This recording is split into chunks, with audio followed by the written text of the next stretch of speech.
Assalamualaikum warahmatullahi wabarakatuh. Para asatid, para ulama, para alim, para kesepuhan, jajaran Dewan Pengurus Al-Falah yang saya hormati, tamu undangan yang telah hadir, yang saya hormati pembicara. Ini saya diapit oleh mantan ketua DKM. Ketua yang pertama, ketua saya ini diapit oleh ketua menteri. Insya Allah aman di dunia wal akhirah. Amin. Para hadirin kaum muslimin jamaah yang dimuliakan Allah Subhanahu wa taala. Tadi sudah kita dengarkan bersama betapa pentingnya Al-Qur'an itu menjadi hidup kita, menjadi bagian dari hidup kita. Hidup bersama dengan Al-Qur'an. Kalau kita bicara kehidupan, kita ini punya banyak masalah, punya banyak aspek. Namanya orang hidup pasti satu berhubungan dengan diri sendiri, berhubungan dengan orang lain, dan tidak kalah pentingnya berhubungan dengan Allah Subhanahu wa taala. Nah, tiga dimensi ini adalah ruang hidup kita. Ruang hidup kita secara individu, ruang hidup kita sesama manusia, dan ruang hidup kita bersama Allah Subhanahu wa taala. Kita tidak bisa menghindari tiga dimensi ruang hidup kita ini, tidak bisa kita hindari. Pasti tiga-tiganya akan hadir. Ketika kita sedang bersendirian bersama orang lain, bersama Allah Subhanahu wa taala, maka di situ diharapkan Al-Qur'an menemani kita. Al-Qur'an ini menemani kita. Artinya ketika kita mau bersikap, mau bertindak, kita selalu kanan kiri tengok. Al-Qur'an membolehkan tidak ya. Al-Qur'an mewajibkan tidak ya. Al-Qur'an kira-kira menghukumi apa nih kalau saya berbuat begini. Itu berarti dalam setiap sendi kehidupan kita itu Al-Qur'an hadir. Tadi pagi sudah dibahas di kuliah 7 menit pengajian subuh. Dari mulai kita mencoba untuk mentakdim Al-Quran, mengimani Al-Quran, membaca Al-Quran, tilawah Al-Quran, mengajarkan Al-Quran, sampai pada yang paling tinggi adalah tahkim. Kita bertahkim kepada Al-Quran. Kita berhukum dengan Al-Quran.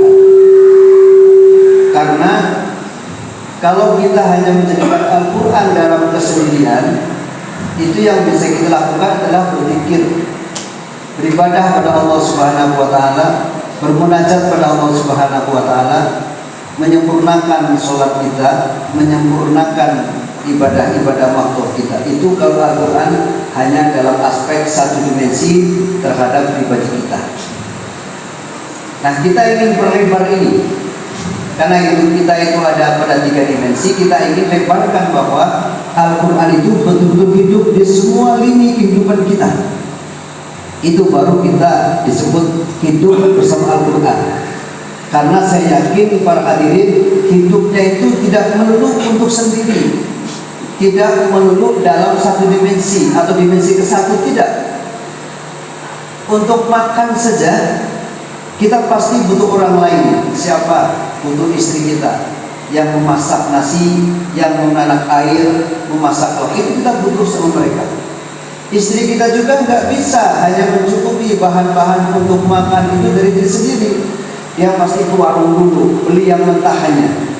Warung juga ternyata tidak bisa mensuplai kebutuhan jualnya sendiri. Dia harus ke pasar, maka dia akan ketemu penjual kol, penjual kentang. Yang di pasar juga tidak bisa tanpa suplai dari petani. Inilah rantai kehidupan kita. Dalam urusan makan saja rantainya sangat panjang. Nah, kita sekarang bertanya, di manakah dalam sekian rantai itu Al-Quran hadir? Itu dalam masalah muamalah, dalam masalah pendidikan. Kita, anak-anak kita sekolah pasti butuh guru, karena memang kita nggak bisa mendidik anak langsung. Gurunya harus ada yang menghonor, menggaji. gurunya harus lulusan, gurunya segala macam. Maka kalau kita cari lagi rantai hidup dalam pendidikan sangat panjang. Maka pertanyaannya adalah gimana Al-Quran hadir dalam rantai pendidikan itu dan lain sebagainya. Inilah yang saya dambakan, kami dambakan, agar para hadirin yang hadir di sini betul-betul merasa bahwa 3 dimensi hidup kita, hidup sendiri, hidup bersama orang lain, dan hidup bersama Allah Subhanahu wa Ta'ala, itu Al-Quran selalu hadir. Selalu kita tengok, selalu kita perhatikan. Sebab kalau kita tidak memperhatikan Al-Quran, maka Al-Quran pun tidak akan memperhatikan kita. Jika kita lupa kepada Al-Quran, maka Al-Quran juga akan melupakan kita. Sebagaimana Allah firmankan dalam Al-Quran disebutkan, "Wa man a'rada an dzikri fa inna lahu ma'isatan dhanka wa nahsyuruhu yaumal qiyamati a'ma." Barang siapa yang berpaling al-dzikri dari Al-Quran, dari peringatan Al-Quran, fa inna lahu ma'isatan dhanka, maka Allah akan berikan kepada mereka kehidupan yang sempit, susah. S-nya banyak, sempit, susah, sumpuk, itu namanya rumah Ibu 21, RSS. Rumah sempit, sumpuk, susah. Sekali, tambah sekali. Wa nahsyuruhu, nah ini yang lebih repot lagi. Wa nahsyuruhu yaumal qiyamati a'ma, dan kami akan kumpulkan di akhirat nanti dalam keadaan buta. Yang sekarang matanya sangat jering, dalam jarak sekian kilometer masih bisa lihat, tetapi mereka yang melupakan Al-Quran, lalai dari Al-Quran, maka apa? Di akhirat akan dibutakan oleh Allah Subhanahu wa Ta'ala. Lalu dia bertanya kepada Allah, "Lima hasyartani a'ma?" Ya Allah, kenapa engkau kumpulkan kami dalam keadaan buta? Wa kadzalika atatka ayatuna fanasitaha. Itulah akibat dulu ketika di dunia, ketika ayatku datang kau lupakan itu. Wa kadzalika al-yawma tunsa, maka wajar pada hari ini pun, hari akhirat pun Allah melupakan kita. Jadi kalau tadi tidak sekedar hidup tapi akhirat, yuk jangan sampai kita lupakan Al-Quran. Kenapa? Di akhirat nanti adalah cerminan kita di dunia. Pada saat kita menjadikan Quran sebagai teman hidup kita dalam 3 dimensi itu, maka Al-Quran akan mencari-cari para pembacanya. Tetapi barang siapa yang melupakan Al-Quran dalam kehidupan 3 dimensinya, maka jangan berharap Al-Quran akan menjadikan syafaat bagi kita bersama. Para hadirin yang dirahmati Allah Subhanahu wa Ta'ala, tidak panjang-panjang materinya, karena sebenarnya adalah yang penting itu berkumpulnya. Karena umat Islam itu perlu berkumpul seperti ini. Silaturahmi terjalin, ada yang sedekah terjalin, ukhuwah terjalin. Karena apa? Orang kafir itu kuat karena mereka sering berkumpul juga.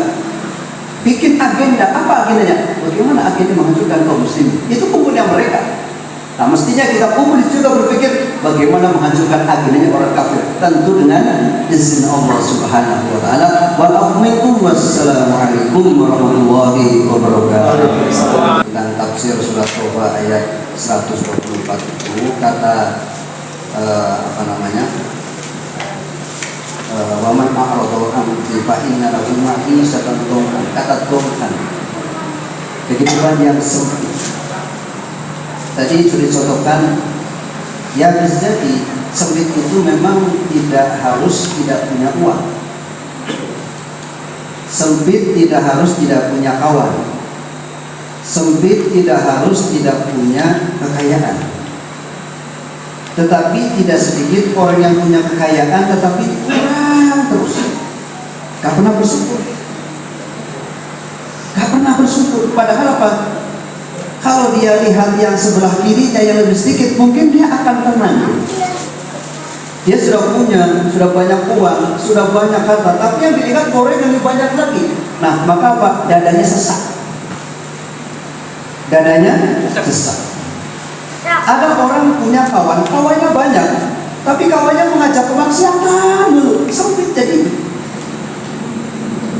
Ada orang ingin berbuat kebajikan